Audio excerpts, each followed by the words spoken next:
بسم اللہ الرحمن الرحیم۔ ہندوستان میں سومناتھ کا مندر پورے ہندوستان کے لوگوں کا مرکز تھا۔ یہاں پر میلوں سفر طے کر کے لوگ آیا کرتے تھے۔ یہاں پر سونے کے بنے ہوئے بت و مورتیاں بھی نصب کی ہوئی تھیں، اور اس مندر کی خاص بات مورتی کا ایک خاص جادو تھا، جس کی وجہ سے بڑے بڑے لوگ اس کی طرف متوجہ ہوتے تھے۔ کئی سکھ اور عیسائی بھی اپنا مذہب بدل لیا کرتے تھے، اور سومناتھ کا مندر دیکھ کر لوگ ہندو مت کو قبول کر لیتے۔ وہ اپنے مذہب پر کتنے ہی پکے ہوں، منظر کو دیکھ کر سجدے میں گر پڑتے۔ اس کے اندر اتنا بڑا کرشمہ اور ایسا غیر فطری نظام تھا کہ انسان حیران رہ جاتا۔ اس میں ایک ایسا بڑا بت تھا جو بغیر کسی سہارے کے ہوا میں معلق تھا، پونا چھت کے ساتھ لگا ہوا تھا اور نہ زمین پر پڑا ہوا تھا، ایک عجیب و غریب کیفیت کے ساتھ ہوا میں لٹکا رہتا تھا۔ لوگ جب وہاں پر آتے تو اس کو دیکھ کر حیران زدہ ہو جاتے۔ پھر ہندو پنڈت خوب کمائی کیا کرتے تھے کہ اس خاص بت کے لیے پیسے دو اور ہیرے جواہرات اس پر چڑھاؤ تو تمہاری تمام مشکلات حل ہو جائیں گی، تمہارے تمام مسائل حل ہو جائیں گے۔ یہ ایک بہت بڑا دیو ہیکل بت تھا جس کا پیٹ بہت بڑا تھا۔ اس کے منہ کے ذریعے سے ہیرے جواہرات اس کے پیٹ میں ڈالے جاتے تھے۔ پھر جب مندر خالی ہو جاتا تو 2 یا 3 ہفتوں کے بعد اس مورتی کے پیچھے کمر کے رستے سے تھا، جس کو کھول کر اس سے سونا چاندی کے زیورات کو نکال لیا جاتا تھا، مگر لوگ یہی سمجھتے تھے کہ ہمارے دیے ہوئے خزانے بھگوان کے پاس پہنچ جاتے ہیں اور بدل بھگوان ہمارے مسائل کو حل کر دیتے ہیں۔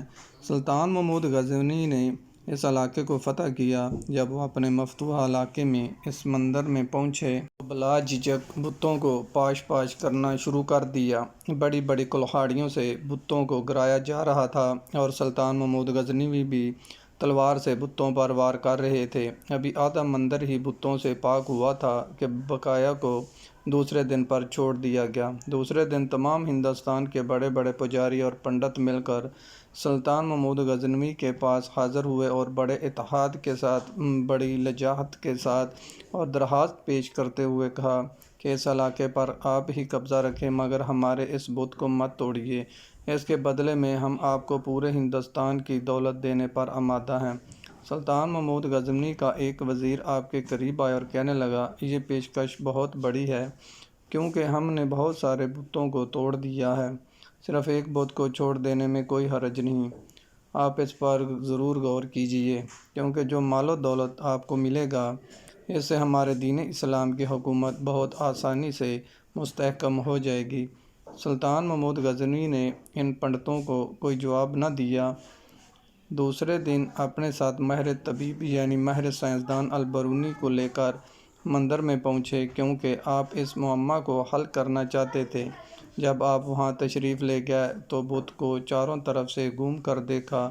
کوئی پتلی چیز یا کوئی باری چیز یا کوئی معمولی سا سہارا بھی نظر نہ آیا جس پر بت کو ٹھہرایا گیا ہو، جس کے ذریعے سے بت کو ہوا میں لٹکایا گیا ہو۔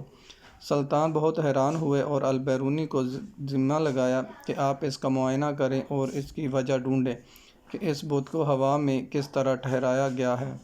عجیب و غریب سماں بن چکا تھا۔ بہت سارے وزیر اور سلطان محمود غزنوی بھی وہاں بیٹھ کر دیکھ رہے تھے کہ آخر اس کی وجہ کیا ہو سکتی ہے۔ البرونی بھی پکے سچے مسلمان تھے۔ انہوں نے بڑے غور و خوض سے بت کو دیکھنا شروع کیا، قریب جا کر بت کو چھو کر بھی دیکھا اور چاروں طرف سے بغور دیکھتے بھی رہے۔ آخرکار ان کی سمجھ میں یہ راز آ گیا اور وہ بڑی فاتحانہ مسکراہٹ لے کر بادشاہ کے سامنے حاضر ہوئے اور بڑے ہی ادب سے عرض کیا، حضور، اس بت کے دائیں جانب دیوار کے اوپر والی اینٹیں اگر نکال دی جائیں تو آپ کے سامنے اس کا معمہ حل ہو جائے گا۔ سلطان، جو کافی دیر سے تحقیق ہوتے ہوئے دیکھ رہا تھا، وہ گہری سوچ میں پڑ گیا اور اپنے ایک وزیر کو حکم دیا کہ جن اینٹوں کی طرف البرونی نے اشارہ کیا ہے وہ فوراً نکال دی جائیں۔ اینٹیں نکلی تو بت کا راز فاش ہو گیا، کیونکہ دائیں طرف والی دیوار سے اینٹیں نکالی گئیں تو وہ دائیں جانب سے زمین کی طرف جھک گیا۔ ابھی وہ زمین پر گرا نہیں تھا، مگر اس کی ایک طرف بالکل نیچے کی طرف جھک گئی۔ یہی چیز پہلے سے بھی زیادہ حیران کن تھی کہ اینٹوں کا بت سے کیا تعلق ہے۔ سلطان نے البرونی کو بلا کر پوچھا کہ اس کی پہیڑی سے ذرا پردہ اٹھائیں اور ہمیں بتائیں کہ اب تحقیق کی گہرائی تک کیسے پہنچیں۔ البرونی نے بتایا کہ حضور در حقیقت یہ سارا بت بہت اعلیٰ قسم کے لوہے کا بنا ہوا ہے۔ یہ ایسا بت ہے جو مقناطیس کی طرف خوب کھینچتا ہے۔ پھر اس کے وزن کے عین مطابق مقناطیسوں کو دیوار کی اینٹوں کے اندر خوب بھر دیا گیا ہے، یعنی اینٹوں کے اندر مٹی کے بجائے مقناطیس رکھ دیا گیا ہے۔ یہ مقناطیس بھی اتنے اعلیٰ قسم کے ہیں کہ یہ پوری طرح اس مورتی کو اپنی طرف کھینچتے رہتے ہیں اور اتنی زور سے کھینچتے رہتے ہیں کہ یہ اپنی جگہ سے حرکت بھی نہیں کرتے، بلکہ انہوں نے بتلایا کہ اس مندر کے اندر ہوا کی آمد و رفت بھی اس طریقے سے ترتیب دی گئی ہے کہ وہ بت کو اوپر کی طرف اٹھائی رکھتی ہے۔ اس تحقیق سے معلوم ہو گیا کہ وہ کون سی تکنیک تھی جس کے ذریعے جادو دکھا کر ہندوستان کے ہزاروں لوگوں کو گمراہ کیا گیا اور ان کو باطل کی گہرائیوں میں ڈال دیا گیا۔